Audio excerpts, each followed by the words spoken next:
rombo nas contas públicas brasileiras. Rombo para lá, rombo para cá, meu Deus do céu, acabou o dinheiro do governo, estamos falidos, não tem mais o que fazer, tá tudo acabado, é a treva.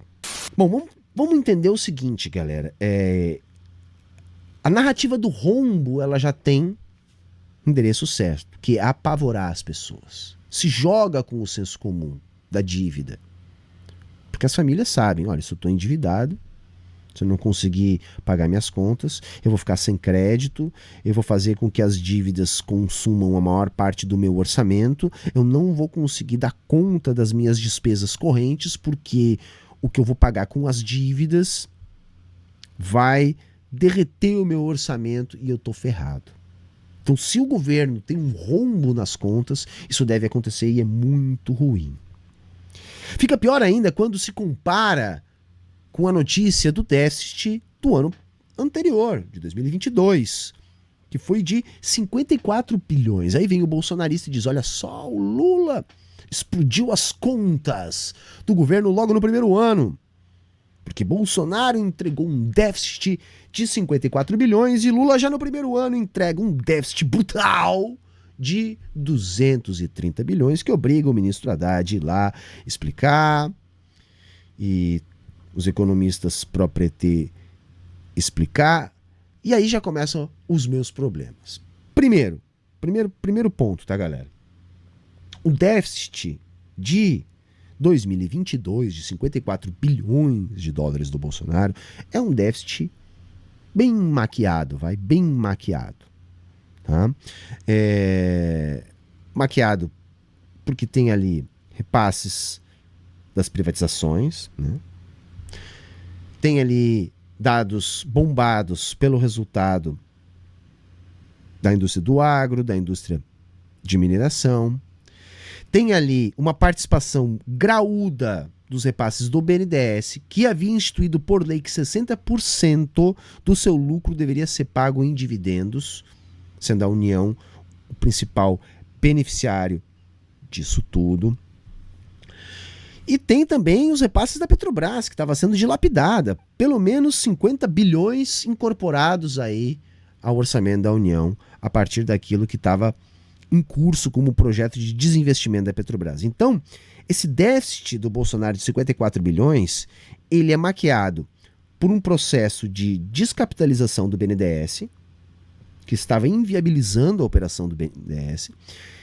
Isso é construído com os repasses que incluíam o desmonte da Petrobras, que no longo prazo também iriam inviabilizar a operação da Petrobras, forçando inclusive a total liquidação da empresa, a privatização total, além do que tem lá verbas de privatizações, ou seja, coisas circunstanciais que não poderiam aparecer todos os anos. Tá? Então, esse déficit ele seria maior se não fossem essas excepcionalidades. Agora vamos para o déficit do ano passado, 2023, o ano que Lula volta ao poder, os tais 230 bilhões. Primeira coisa, tá, galera? A gente não pode falar em rombo. Há uma opção retórica do Haddad e de parte da ala governista de tentar não enfrentar a narrativa da Faria Lima, dos jornalões de massa, que é a narrativa neoliberal que utiliza o rombo. Em que sentido que há uma estratégia de não enfrentar?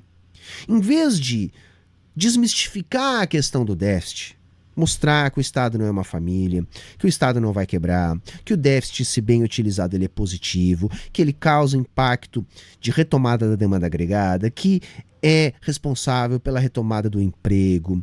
Em vez de politizar a discussão ao redor do déficit, parte da equipe econômica do governo tem a estratégia de dizer nós não faremos mais déficit e esse déficit todo não é nosso. Entendem que há uma opção política em como enfrentar a discussão do déficit? Se podia fazer pelo caminho de dizer, olha, 230 bilhões não é um problema, nossa dívida pública em proporção ao PIB é coisa de 80%, não é alta, é muito abaixo dos países desenvolvidos, está em linha com os países em desenvolvimento, nós estamos aí com 7,5% de desemprego, é um número relativamente bom, nós temos aí alguns indicadores bons de retomada da demanda, estoques baixando, otimismo do setor privado. Podia se politizar a discussão no sentido de dizer, olha, déficit por si só não é um problema, a inflação está controlada, esse déficit significa superávit do setor privado que, tendo mais dinheiro, emprega mais, a economia cresce. Podia ser esse o caminho, mas não é esse o caminho de toda a equipe econômica, não é esse o caminho do Fernando Haddad. O caminho utilizado é dizer que esse déficit todo não é nosso e nós não faremos mais déficit. Nós vamos buscar o déficit zero. Tá? Então há aí uma questão política, há uma opção política do PT de não enfrentar a banca. Isso tem a ver com a política de administração do governo, que, como eu tenho insistido aqui, governa com quem tem mandato. Governando com quem tem mandato, a ideia é fazer com que o juro baixe ao longo desse ano. Começamos uma queda na taxa de juros. Essa queda começou tardiamente, muito atrás da curva, e a redução é pequena. Nós temos ainda uma das maiores taxas de juros real do mundo, a segunda do mundo, mesmo com a queda na última reunião do Copom. A aposta do governo é continuar entregando redução do déficit, redução da inflação, ajuste de contas públicas, para que a equipe econômica que está no comando do Banco Central não tenha argumento técnico dentro do arcabouço teórico liberal que eles se baseiam para não manter a redução da taxa de juros. Então a ideia é entregar austeridade, ajuste das contas, como que é a teoria liberal daqueles que comandam o Banco Central, para que a queda na taxa de juros continue. E assim a gente possa ter algum espaço para o crescimento. Não há, portanto, no governo, a expectativa de enfrentar esse discurso político.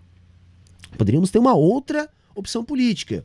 O governo podia chamar dentro do conselho os seus representantes, que no caso Tebet e Haddad, contra o Campos Neto, poderiam ganhar essa queda de braço por maioria, mudar a meta de inflação, abrir mais espaço para a redução da taxa de juros, chamar o povo para o debate, colocar na pauta o debate a respeito do déficit como um indutor do conhecimento, chamar centrais sindicais, organizar a base política na Câmara, chamar pronunciamento de rádio e TV, travar o debate nesse sentido. Isso teria um custo político e seria uma estratégia completamente diferente. Não é essa a estratégia do PT. A estratégia do PT é, ok, não vamos acirrar a disputa política nesse sentido, vamos entregar para o Banco Central o que eles querem e vamos aguardar a redução da taxa de juros. E mesmo assim vamos entregar algum crescimento. Vamos manter a demonização do déficit, não vamos enfrentar isso, apenas vamos tirar do nosso colo esta batata quente, dizendo que os 230 bilhões não vão se repetir. E aí o Haddad vai lá escrutinar o déficit, né? E quando a gente vai para o escrutínio desse déficit, dos 230 bilhões, que dá aí 2,1% do PIB, né, de acréscimo das despesas da União, a gente tem que pensar no seguinte: de onde vem esse dado? E de que maneira esse dado impactou nos dados relativamente bons da nossa economia? Bom, primeiro, nós temos aí 92 bilhões de precatórios, dívidas do governo anterior, que o governo Lula decidiu saltar agora. Tá? São 92 bilhões de reais, dos quais 43 são destinados a famílias que têm a receber da União. Pode colocar aí que 10 ou 20 bilhões desse valor é dinheiro que entra diretamente na economia, agora em 2024. Por baixo, é possível que esse valor seja bastante superior desses 90 bilhões. Isso pode ser, sim, um estímulo. Isso pode ser, sim, um estímulo que a gente pode colher ainda alguns frutos. A gente tem ali, desses 230 bilhões de déficit, 21 bilhões de repasses aos estados. Produto ainda das desonerações feitas a toque de caixa como medidas eleitoreiras pelo Bolsonaro. Isso também volta para os estados e em alguma medida volta para a economia. né? Além do que a gente teve algumas reposições salariais para o funcionalismo público, com nomeações e retomada do aumento real do salário mínimo, o Bolsa Família, que foi uma promessa do Bolsonaro de campanha que foi concretizada também a partir do aumento desse déficit que a gente teve no ano passado. Só a PEC da transição já dava um incremento de 1,7% do PIB nas despesas. Tá? Então, de fato, quando a gente olha dessa maneira, metade ou mais desse déficit foi pagando conta do governo passado, e desta metade aí foram alguns ajustes que eram necessários para cobrir as defasagens dos últimos períodos. Agora, a gente tem que entender o seguinte, que apesar disso ser verdade no discurso do Haddad, tudo isso são coisas que nós não veremos, tá? Que nós não veremos para o ano de 2024. Nós vamos ter algum saldo disso entrando na economia ao longo do ano, mas nós não teremos isso como política permanente para crescimento do país. Nós crescemos, provavelmente, em 2023, coisa de 3%. Não é um crescimento exuberante, mas não é um crescimento de todo ruim. O que me preocupa é, vamos conseguir manter para o restante do governo Lula essa meta de crescimento, essa base de crescimento? Veja, não seria muito bom. Eu imagino que o Brasil tem condições concretas de estar crescendo 5, 6% ao ano. Não seria difícil. Agora, 3 não é de todo ruim para um país que vinha crescendo 1% durante tanto tempo. Agora, nós vamos conseguir crescer 3% ao ano com o que a gente tem acordado para a economia para os próximos anos? O déficit zero, gente, tá, que o Haddad está prometendo, provavelmente ele não vai conseguir entregar. Mas mais importante do que ele conseguir entregar é ele prometer e correr atrás. Depois ele tem até o final do ano para mudar essa meta, tá?